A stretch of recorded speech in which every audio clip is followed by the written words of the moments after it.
Well, good afternoon, fellow constitutionalists, and welcome to the Tuesday edition of the Dan Clemens Show, a Christian political talk show. This is episode 864. I'm your host, Dan Clemens, your constitutional warrior, fighting through right just to be an American. It is August 15th, the year of Lord 2017. Remember, we're hyphen-free, PC-free zone. God is still in control, and He does love you. And I'm broadcasting live from the Hemlock Studios here in the beautiful Central Susquehanna Valley in the great Keystone State. A little overcast and cloudy out there this morning. I'm hoping it'll dry up enough in the grass for me to go out and cut it, because the rain has been making my grass grow. And also the fact that I don't scalp it clear to the ground like my father-in-law does. We have a dispute about what height to cut grass. I keep mine between 3/4 of an inch and an inch. And my wife said the grass has never looked so good over the summer, even when we had a couple little dry spells. And that's because I'm not killing the grass. As a matter of fact, by not killing the grass, it's actually choking out more weeds in the grass. Excuse me just for a second. Got a little tickle in my throat there. Apologize for that. All right. A couple things. I went back through and watched the video from yesterday, and I did condemn all groups, like President Trump did, but I named them all. You know, from the alt-right groups that were supporting the white supremacists and a couple other groups that were in there. Antifa, Black Lives Matter. I called out the police who were given a stand-down order. I couldn't find the video, but it was on One American News Network, was actually showing it. That video might show up tomorrow. If I see it, I'll dig it out for you. Where the police were actually given a stand-down order when, now this is important, folks, there's people have video out there where the alt-right, and again, I don't agree with what they were doing.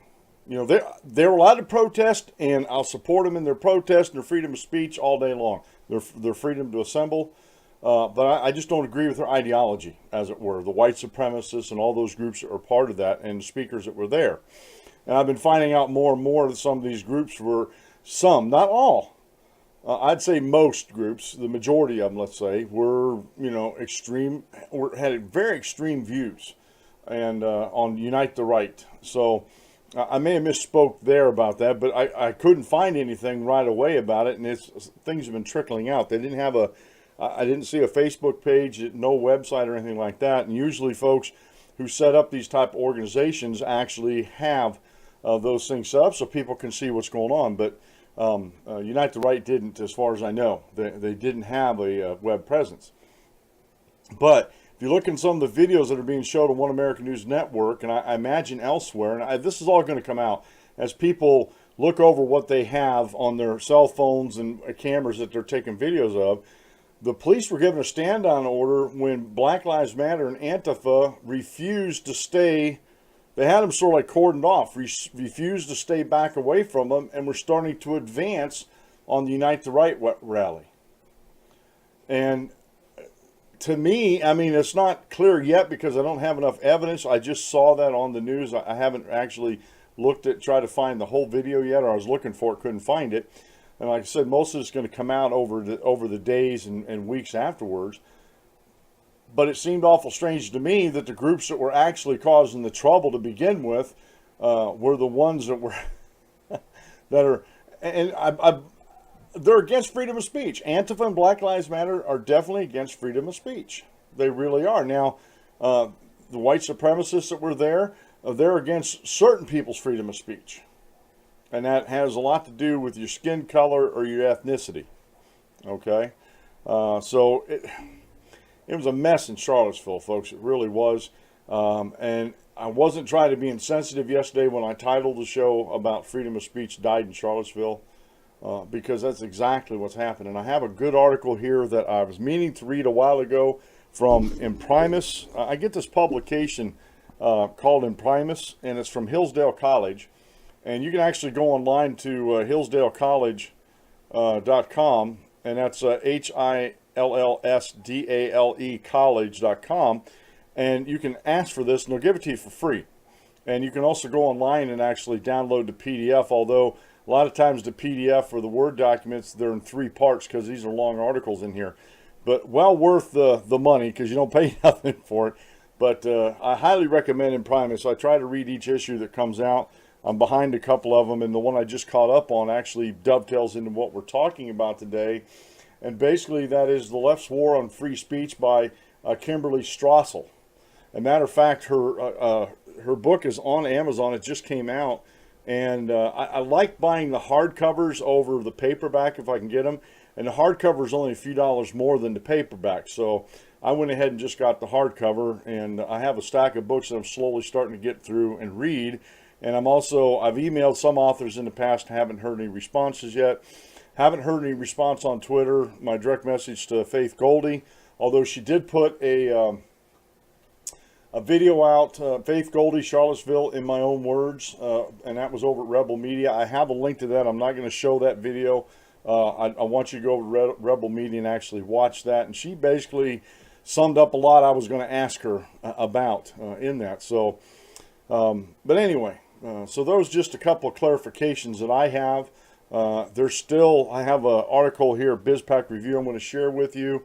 I'll try to remember to put the link up in the show notes page afterwards, but I'm going to try something new here that I haven't done yet on the program, is actually look at a desktop, like a web page, and scroll down through it and go over it with you. So, and it'll amaze you. It'll amaze you about this article who the praise for the president came from. It'll amaze you. It didn't really amaze me. It may not really amaze you, but it was heartfelt, and I think it was the right thing for this person to do. All right, let's get into the commercial side of things, folks. Look, folks, I know it's only Tuesday of the week, but everybody has a honey-do list. I have one that I put stuff on, my wife puts stuff on, and I try to slowly get through it with the condition I have, this fibromyalgia. But I also know if I need a part and I can't get it locally, I know where I can go get it. Sears Part Direct. Now, if you go over to danclemenshow.com and click on the Sears Part Direct widget over on the right side of the page, it'll take you directly to Sears Part Direct. They're an affiliate marketer of mine. And you get 10% off all your lawn equipment, parts, and more. And you use the offer code that's on the page there. And trust me, folks, the last time I ordered, I had it within like 2 days. Now, I had to pay a little extra for the shipping because I needed a part for my stove. We couldn't go without that oven for too long. But it was there when they said it was. The part fit. Matter of fact, the part was better than the original because they had beefed up the new parts.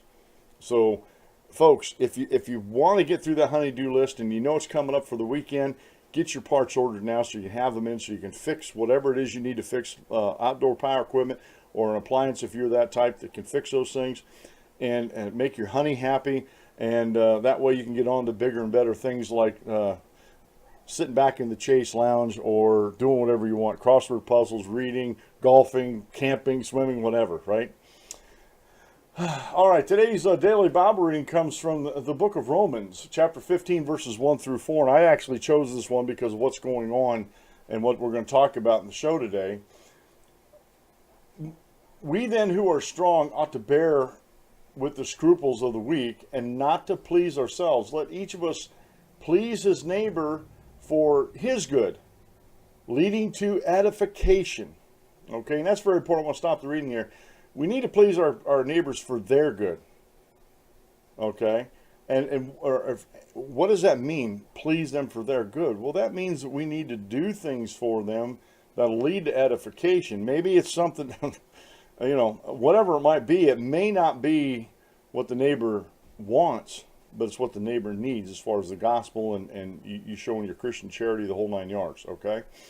Verse 3, for even Christ did not please himself, but as it is written, the reproaches of those who reproached you fell on me. For whatever things were written before were written for our learning. Now some translation says whatever things were written aforetime. But whatever things written before were written for our learning, that we through the patience and comfort of the scriptures might have hope. There's a lot of people out there that call themselves Christians that do not read the Old Testament, do not study the Old Testament. Oh, we're Christians. We're under the New Testament. We don't need the Old Testament. Well, folks, there's a lot of teachable moments. And you hear me use this term a lot on this program. There's a lot of teachable moments in the Old Testament that we can learn from as Christians. And that's, as a Christian, the Old Testament's part of our history and part of our heritage as a Christian. It's not just exclusively to the Jews. is part of our heritage because it teaches us about God and his ways and his dealing with man. Throughout the whole Old Testament, especially his dealing with his then chosen people. And I say then chosen people because, you know, Christ died on the cross, nailed the old law, as the Hebrew writer said, nailed it to the cross.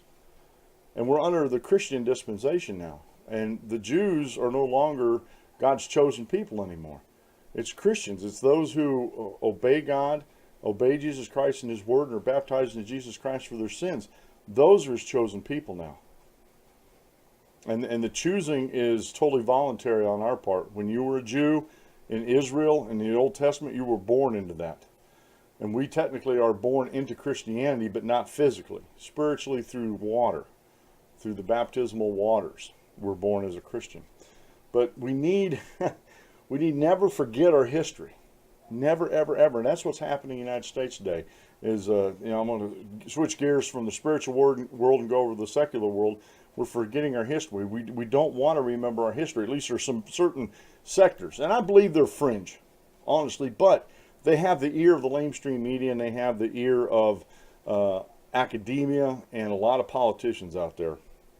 That's why I want to go over this article with you about the left's war on free speech. And she just published this book this past month in July.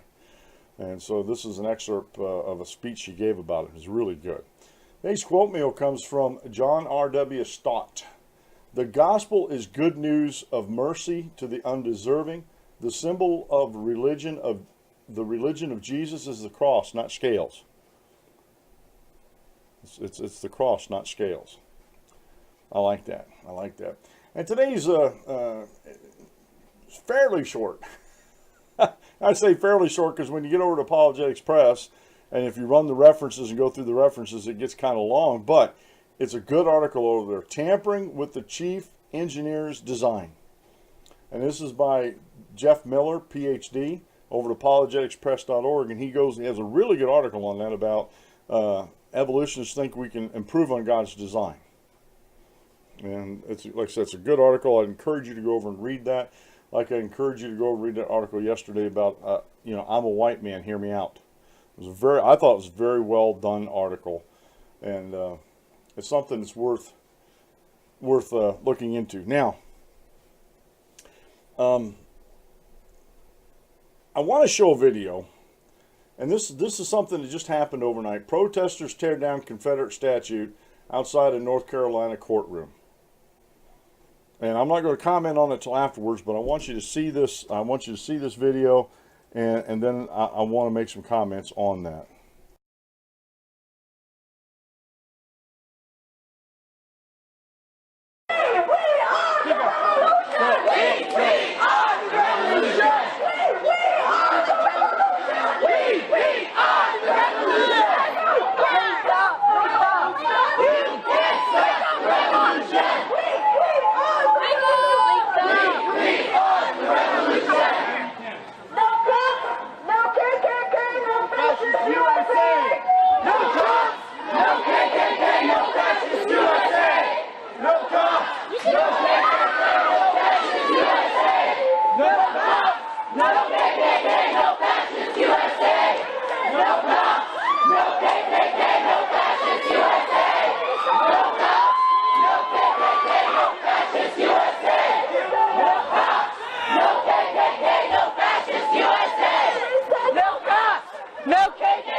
Folks, words literally escape me. I am a history buff. I love history. I'm not a scholar or anything. I just love history. I love learning about it. I love finding out how people lived, finding out what their politics are. And uh, it amazes me. One thing that amazed me about that, where were the cops? Where were the police? Where were the police here?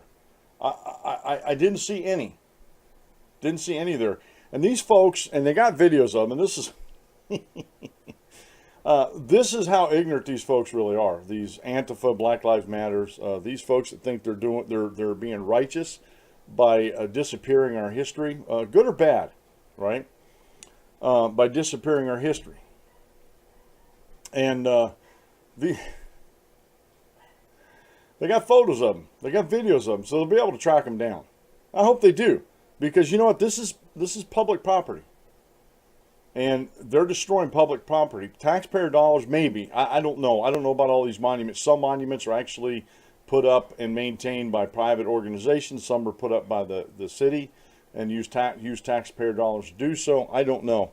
But whatever it is, it's destruction of property. Somebody owns that. And it's destruction of property.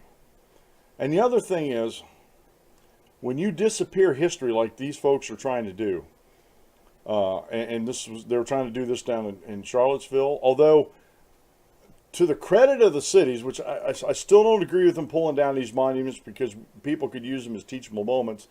To their credit, they're putting them in storage. Any monuments that came down around New Orleans or out in Louisiana and some other Mississippi, I believe, were taking some down. They're putting them in storage. And I really hope, and I hope it's not some alt-right white supremacist group that does this. I hope it's some historical society that wants to preserve history and actually try to raise some money to buy up these monuments and make get an old. My mind just wanders when I think about this. There's plenty of old military bases with airplane hangars on them and stuff like that that are for sale, or old airports that you could buy with some huge hangars on it, whatever, or a big warehouse. But buy something up, fix it up, and put these statues and these memorials inside the warehouse, whatever. And I can't help but think, because I've been down to Gettysburg twice. I'd love to go back down again. My wife and I are talking about taking a couple days during the week sometime here before it gets too bad of weather, and just go down there and spend the night in a hotel and visit the monuments and look around there. But there are, at Gettysburg, at the battlefield, there are monuments to the north and to the south, for the Confederate Army and the Union Army there. They're all over the place in memorial of these folks that met in battle, these men that met in battle. Are Antifa and Black Lives Matter and these anti-free speech groups out there, are they going to go to Gettysburg and start tearing down these monuments there at Gettysburg? And there are Confederate soldiers and Union soldiers buried together in the National Cemetery down at Gettysburg. Are they going to go down there and desecrate the headstones of the Confederate soldiers because they didn't agree with what they stood for? I didn't agree with slavery. I still think there would have been a better way to go about it instead of having a civil war to get rid of it, because England got rid of it without a civil war. But you know what? That's history. They made their choices back then, and in history they're going to have to be judged by those. Matter of fact, when they stand before God at the end of time, they'll be judged for their actions for that. But to disappear this history, to make it go away, is one, it's going to allow people to forget what happened. And if they forget what happened, guess what? It could be repeated in the future. We could never have slavery today. Huh. There's slavery going on all over the place, including in America. It's called the sex slave trade. Young ladies are kidnapped all the time and disappeared because of the sex slave trade. Slavery still goes on in the Islamic world. Okay, don't believe me, go do your research. And I can see sometime in the future, if the Lord tarries long enough and we become a tyrannical, despotic state like we were heading towards, and like we're still heading toward, if we don't turn this tide, I can see the quote-unquote ruling class imprisoning and making slaves. Trust me when I tell you, you talk about Stalin, go back, it's not too long ago. Stalin sending folks up to the gulags in Siberia. You don't think they just sat around in a bunk all day long, do you? That was forced labor. That was forced productive labor for Mother Russia. So don't tell me that slavery doesn't exist in some form today, in some forms around the world today. And don't tell me that if we forget our past, it may not happen in the future. Because it darn sure will, because people are going to think, they're going to forget about that we had a slave history in this country. Good, bad, or indifference, however you feel about it, it's part of our history. It needs to be taught. And even then, you hear me on the show all the time. I have to get some episodes out. I have books on my bookshelf back there talking about black slave owners. The first slave owner in America was black. There was a bunch of black slave owners down Louisiana and all through the South. How do we, I never knew that until I started studying slavery about 6, 7, 8 years ago. Probably like 2008, 2009, something like that. When I really started digging into slavery and who owned the slaves, it's like, it blew my mind that black Americans owned other blacks. And yet you don't hear schools teaching about it. You don't hear them tell anybody about this in the lamestream media. The only news outlet that I've ever heard any of this on was One American News Network.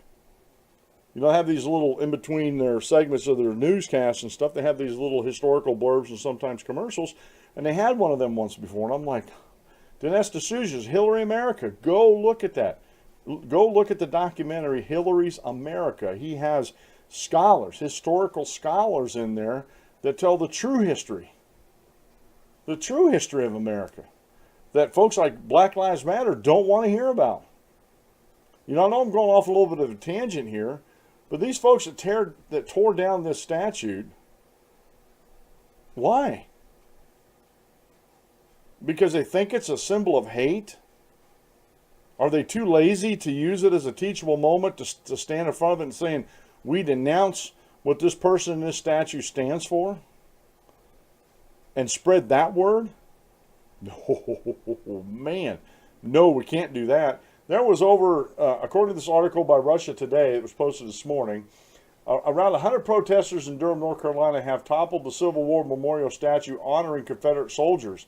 They chanted, no cops, no KKK, no fascist USA, and we are the revolution before tying up and destroying a 93-year-old monument. And the funny thing about it is, I said this yesterday on the show, and this is the ignorance or the blind spots in their learning, that especially when it's Antifa, and honestly I believe Black Lives Matter is an offshoot of Antifa. There's like a subgroup of Antifa. I don't, and that's the way I look at them. I view them because Antifa and especially Black Lives Matter don't seem to realize that the KKK is a Democrat Party institution. It was and still is, I said yesterday, in a small part, one of the militant arms of the Democrat Party. Now, Antifa and Black Lives Matter has become the militant arm of the Democrat Party. So, honestly, folks, I don't even think these people, these young folks, these millennials that were around there, most of them are young folks that were there, I really don't even think they know their own history.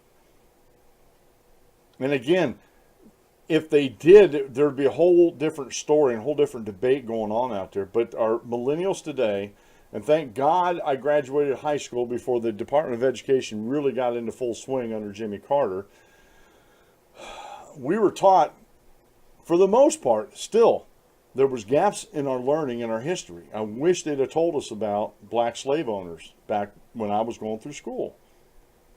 Would it have made a difference in my life? Not, I don't think materially, no.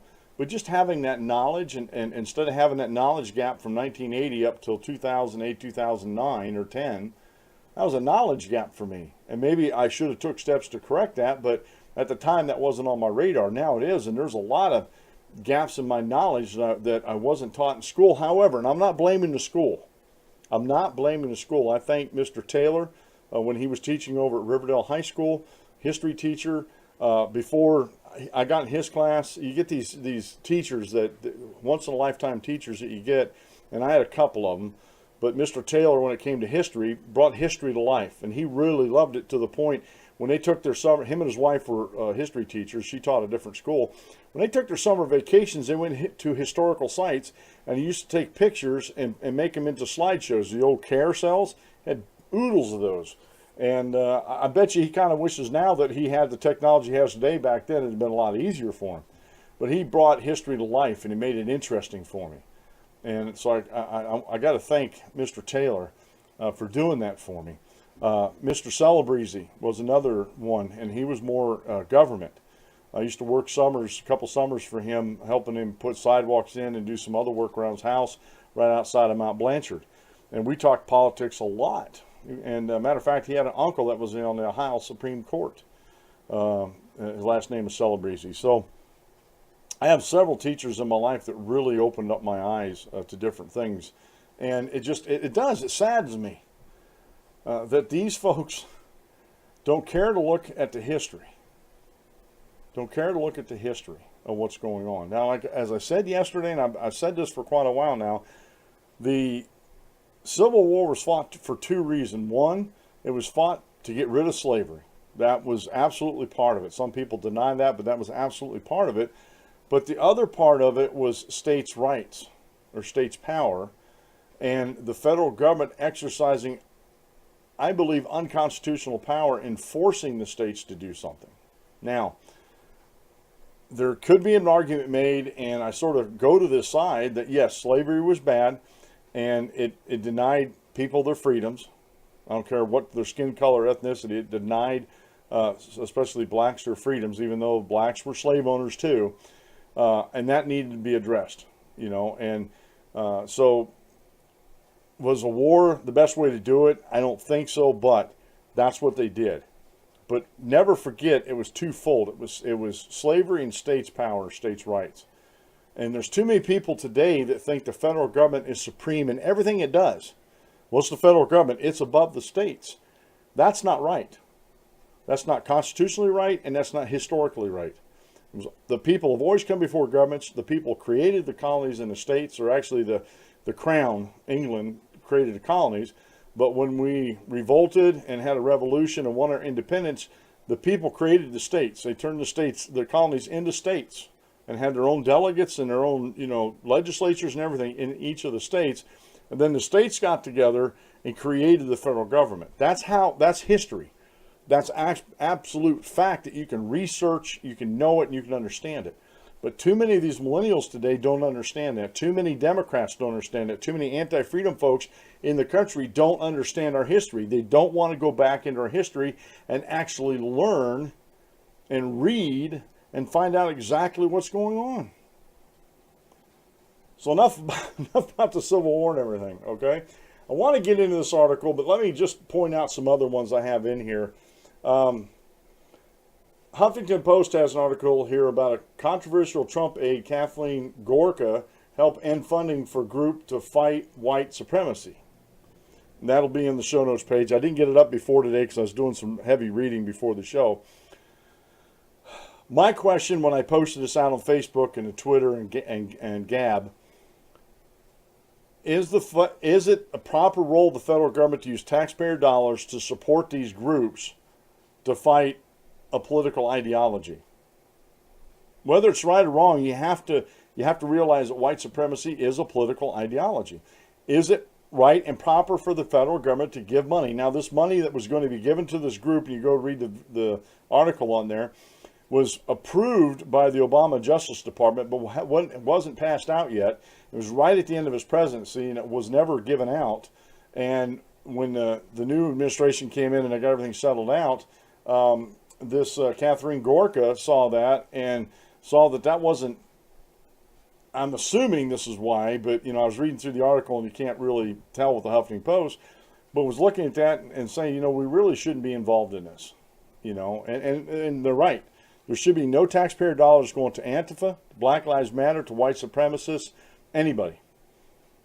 It's not the proper role of the federal government to do that. Matter of fact, I don't even think it's the proper role for the state governments to be doing that.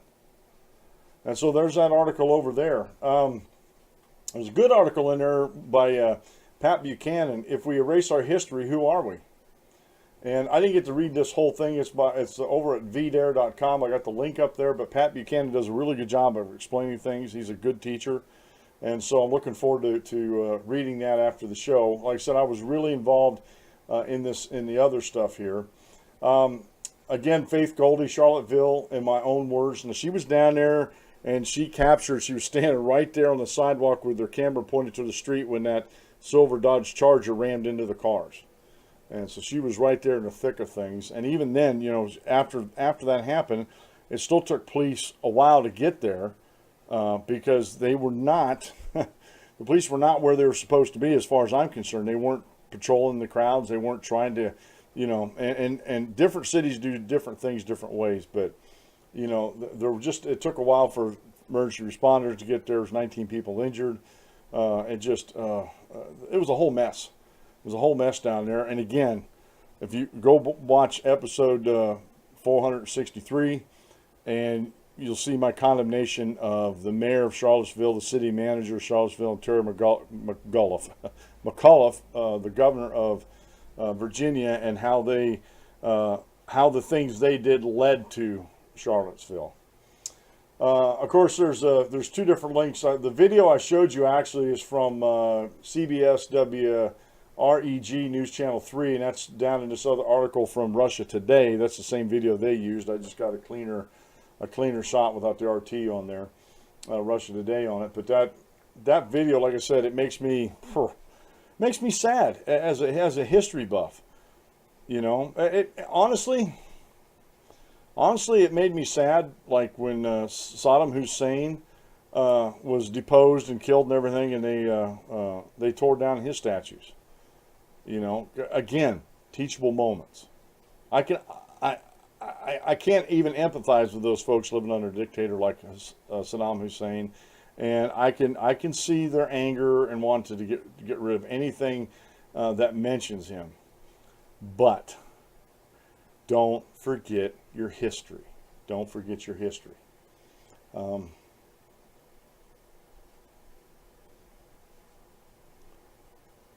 just reading something Dave put in here. I think he made a good point here. And it's pretty much, I've said this in so many words on here, but Dave summed it up very well in here. I'm going to read this, Dave. If you remove Confederate symbols, you don't remove racism. You just anger them even more. Racism, like all sins, can only be removed through the work of the Holy Spirit. It's a hard thing. Racism is a hard thing. Racism's taught. White supremacy is taught. Racism, I don't care if it's white racism or black racism. It's a taught thing. You're not born that way. Kids are not born into that.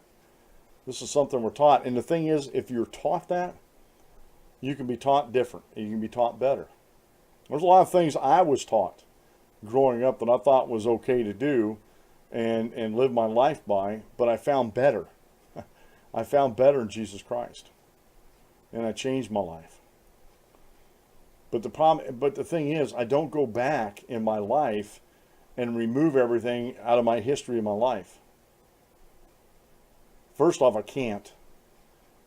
Second off, even if I wanted to, it would be no use because I still have the memories of all the bad things I've done in my life, but I can't dwell on those, and I shouldn't dwell on those because of the gift that God gave me through His Son, Jesus Christ, that forgave me of those sins.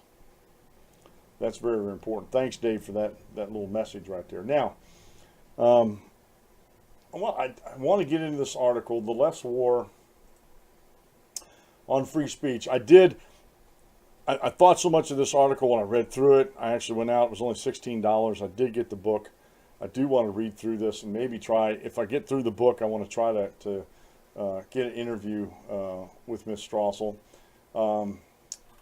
Now she is Kimberly Strassel writes a weekly Potomac Watch column for the Wall Street Journal, where she is also a member of the editorial board. A graduate of Princeton University, her previous positions at the Journal include news assistants in Brussels, internet reporter in London, commercial real estate reporter in New York, assistant editorial features editor, columnist for opinionjournal.com, and senior editorial page writer. In 2013, she served as the Pullum Distinguished Visiting Fellow at Hillsdale College, and 2014 she was a recipient of the Bradley Prize. She is the author of The Intimidation Game: How the Left is Silencing Free Speech, and that's the book I'm getting that she wrote. Now this I'm not going to be able to read it all because it's like 5 pages long, but I did highlight a bunch of stuff in here, and I want to read the beginning of it and just go through some of the highlight stuff. The following is adapted from a speech delivered on April 26, 2017 at Hillsdale College, college's Allen P. Kirby Jr. Center for Constitutional Studies and Citizenship in Washington, D.C., as part of the AWC Family Foundation Lecture Series.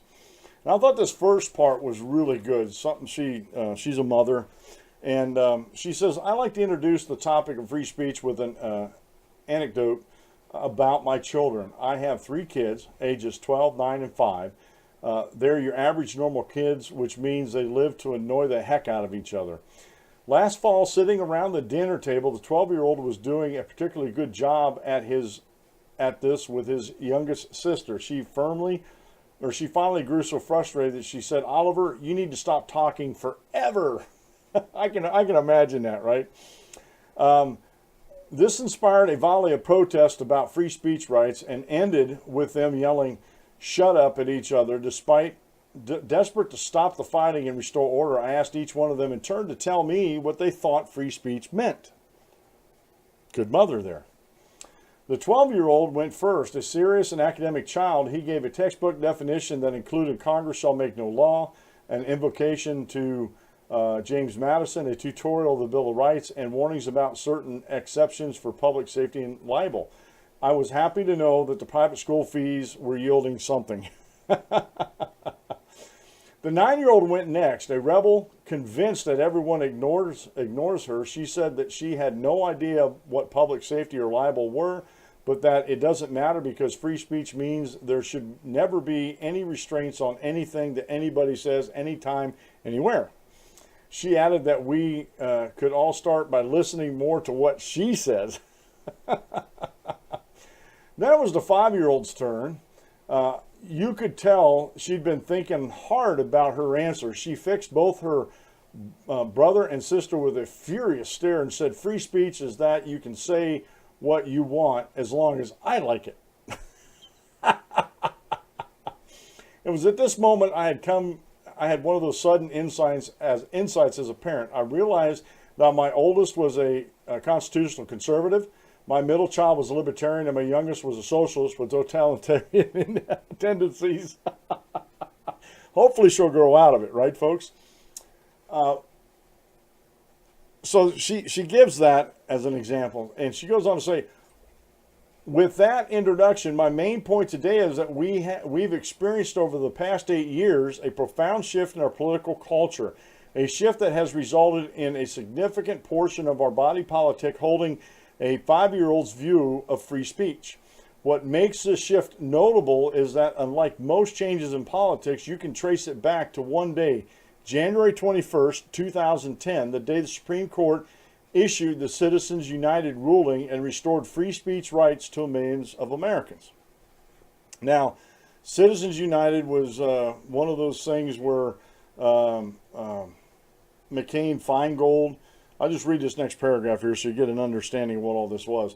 For nearly 100 years up to that point, both sides of the political aisle had used campaign finance laws, I call them speech laws, to muzzle their political opponents. The right used them to push unions out of the elections. The left used them to push corporations out of the election.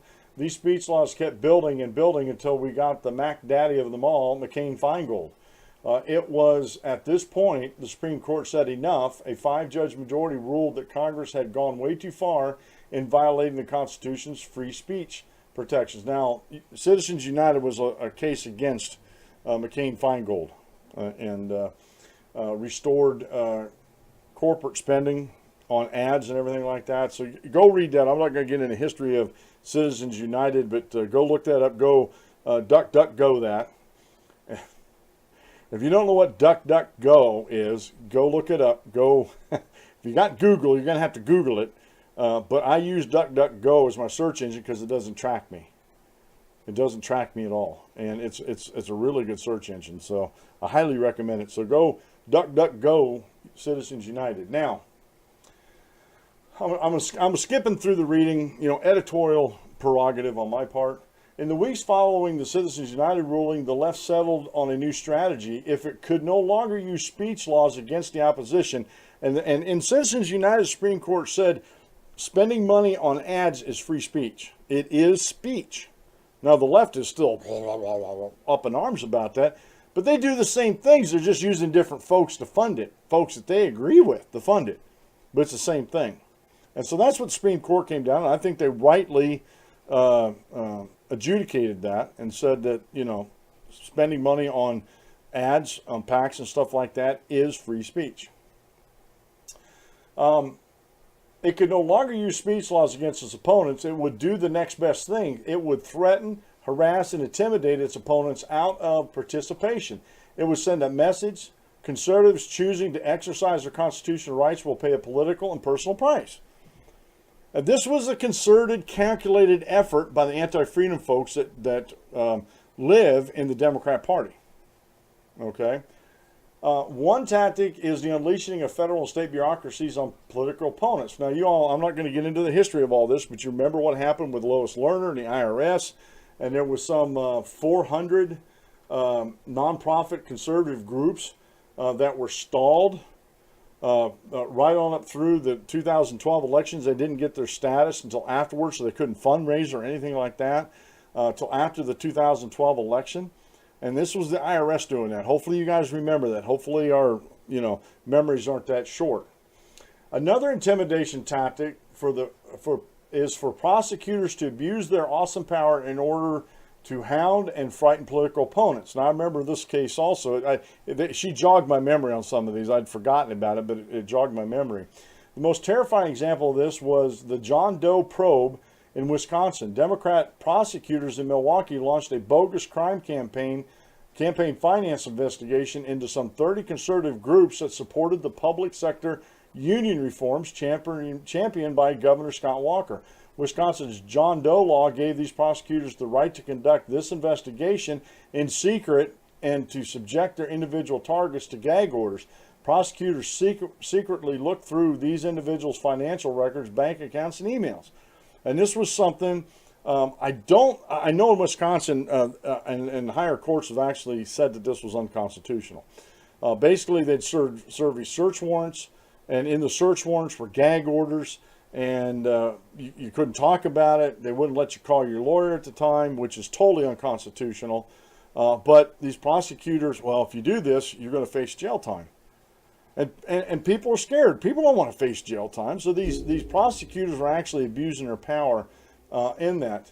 And the only reason why we learned about this was Eric O'Keefe told the Wall Street Journal what was going on, because he was one of the targets of the probe. He actually, I don't care about your gag order. I have freedom of speech. I can, there's nothing criminal going on here. So they told the Wall Street Journal. And this is what blew the lid off of that. I remember that back then. Most recently, we have seen this tactic about the prosecutors in a joint action of 17 states' attorney generals who launched a probe into Exxon and some 100 different groups that have worked with Exxon over the years. The implicit prosecutorial threat: get on board with our climate change agenda or we might bring racketeering charges against you. I remember that. Hopefully you remember that. And that, there's a lot of people that supported some of the same things that Exxon supported as far as PACs and stuff like that.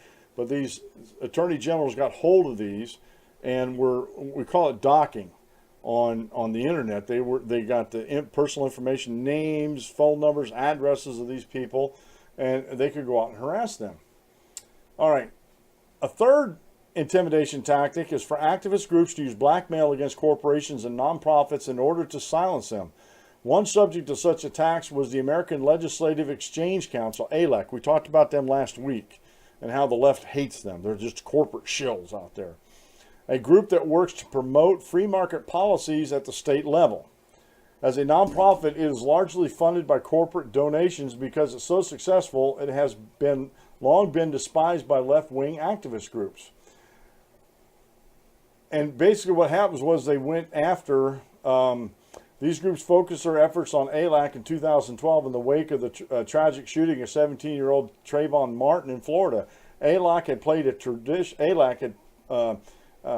traditional role in crafting the popular stand your ground laws that the left attacked after the shooting. On that basis, left-wing activists branded ALEC a racist organization and threatened to run an ad campaign against its corporate donors, branding them as racist too. Usually they stop funding ALEC.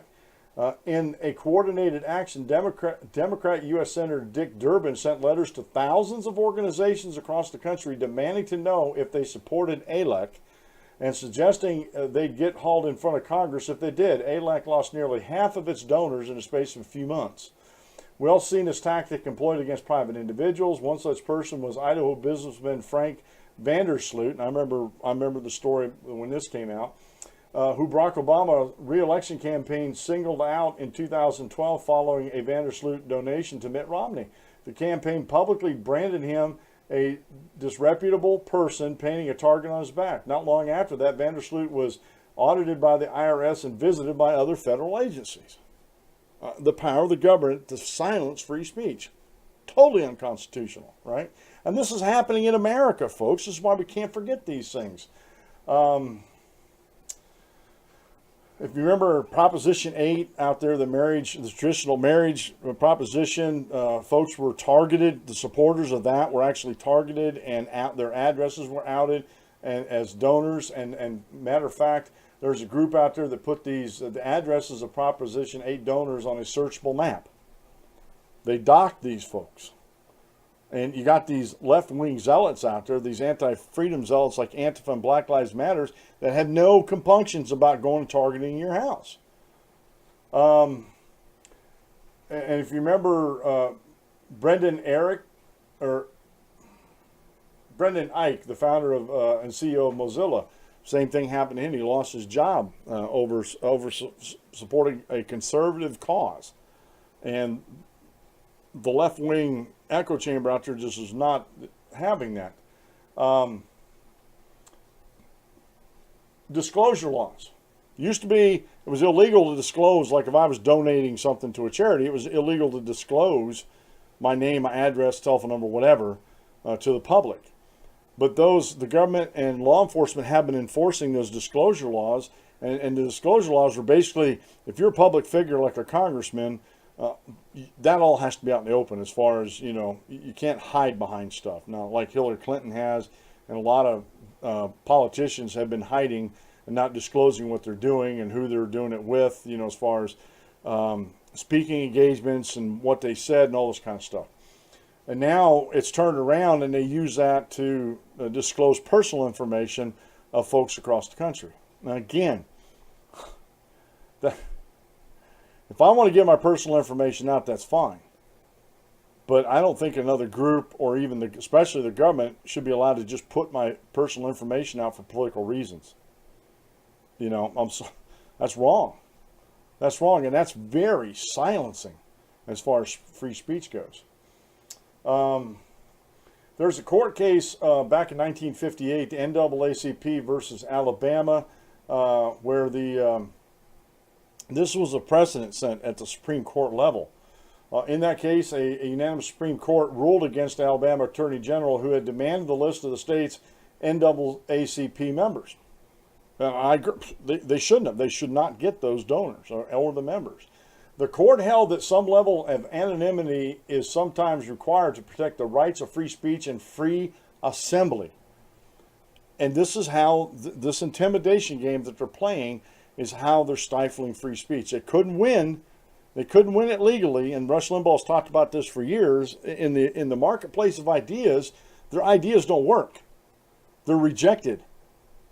But they don't, the thing is, when their ideas are rejected, they don't reject them themselves.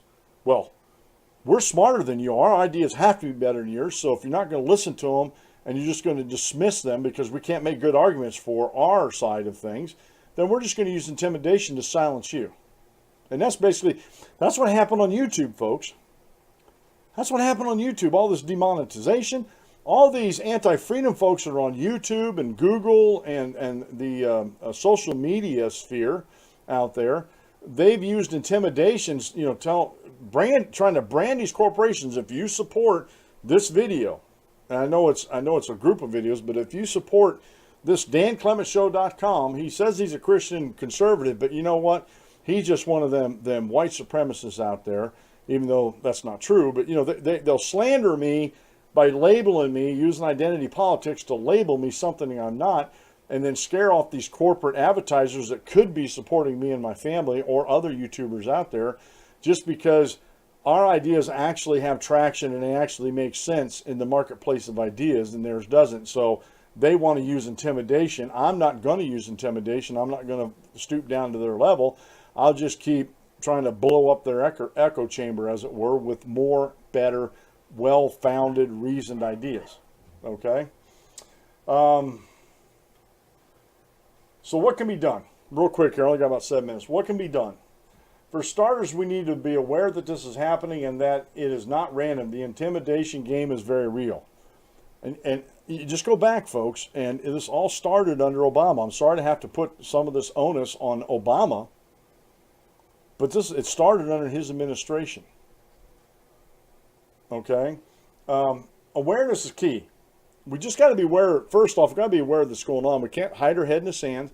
We can't wish it away. We know what's happening. Okay, so what else can we do about it? So beyond being aware of that, we need to conduct systematic reviews of agency powers and strip from unaccountable bureaucracies any distraction over the political activities of Americans. Or wait a minute, any discretion over the political activities of Americans. How do you do that? Talk to your representatives. Talk to your senators. Talk to your, elected in your congressional district. Talk to your congressman. Talk to your representative. Male or female, don't matter. Talk to them. Tell them you want investigations done in this. You want these things to be taken care of. This is not a power that the federal government can constitutionally control. Period. Bureaucracy or not. We need to push, and this is a big thing here. We need to push corporations to grow backbones and to defend more aggressively their free speech interests rather than leaving that defense to others. Now, when all the demonetization was happening on YouTube, there was a lot of people defending these corporations that were pulling out, that they're not this and we're not this. But they were intimidated because these anti-freedom groups out there wanted to label them, wanted to put an identity on the corporation that didn't match. Sorry. The corporations need to grow a backbone. Matter of fact, I've never seen, and I actually did a little bit of research on this last night, just a little bit. I've never seen a analysis of corporations and see where they're politically where their money's coming from consumers. Okay? Are they mostly conservatives that wouldn't listen to these identitarian politics anyway? Or won't listen to these folks that put labels on people that aren't accurate and aren't true because for just the simple purposes they want to intimidate people?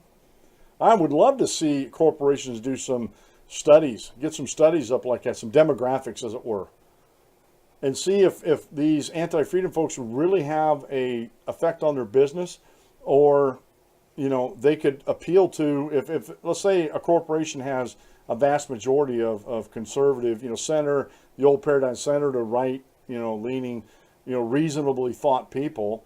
Let's say they have a 75 to 25 mix and a 75 to the conservative. Don't you think maybe they could, that the conservatives that are on there wouldn't listen to those identity politic labels that are being put on them?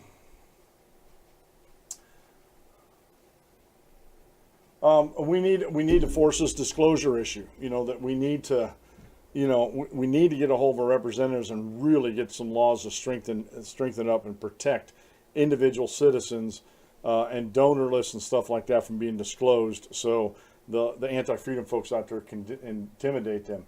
More important, we need to call out intimidation in any form and manner as we see it. Bullies don't like to be exposed. I hated bullies in school. I really did. From elementary clear through high school, I hated bullies.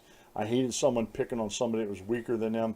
And whether maybe I was stronger than that bully, more times than not, I stood up against those bullies. Sometimes I got my head handed to me. Most time I didn't, because bullies do not like to be challenged. They just don't. And finally,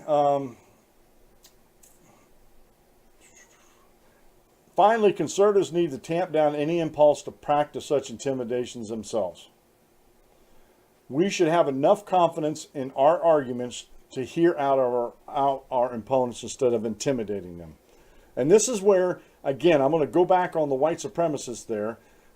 This is where the white supremacists and the neo-Nazis and Antifa and their KKK buddies and their fascist tendencies, this is where they fall down, because their arguments do not support themselves, so they have to use intimidation.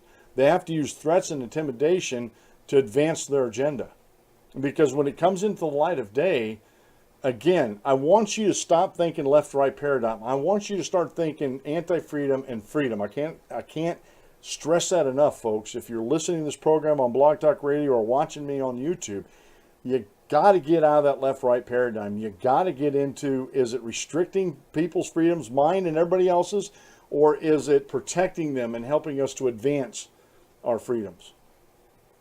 There's no gray area there. It's just like a woman being pregnant. Either she is or she ain't. There's no middle ground there. Freedom and anti-freedom, there is no middle ground. Either you're restricting people's freedoms or you're protecting and enhancing and advancing people's freedoms. There's no man's land in between that. And if you think there is, you're wrong. You're absolutely wrong. I hate to say that about people or even put that out there too much, but you're wrong. It's just like, real quick here, I get the Gospel Broadcast Network on my YouTube channel, and they did a debate about water baptism. And the first one is like over 2 hours long. I think it's a two-part. And I'm thinking, how in the world does it take 2 hours to develop the idea that baptism is biblical and is necessary for salvation? I got to watch that and see where the argument goes. But if you put forth a reasoned argument, folks, and this is where I'm getting at with this, if you put forth a reasoned argument, you don't need to use intimidation on anybody. Matter of fact, a lot of times if you put out a good enough argument, that argument's intimidating in and of itself. And it'll convict folks, just like the argument that mankind needs Jesus Christ, needs the salvation that he brings to the world. To me, there is no middle ground there. Either you need it or you don't. Folks, that's the music there. It's the end of the show. It's been the Dan Clements Show. I'm your host, Dan Clements, your Constitution War member. You aim at nothing, you hit it every time. If you like what I'm doing here, please subscribe to the channel. Hit the notification button. Give me a thumbs up or thumbs down, and I'll get it right here. And leave me a comment, either way, how you like the show. God bless, and we'll see you tomorrow at noon.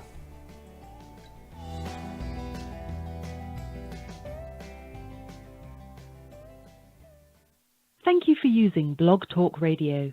Goodbye.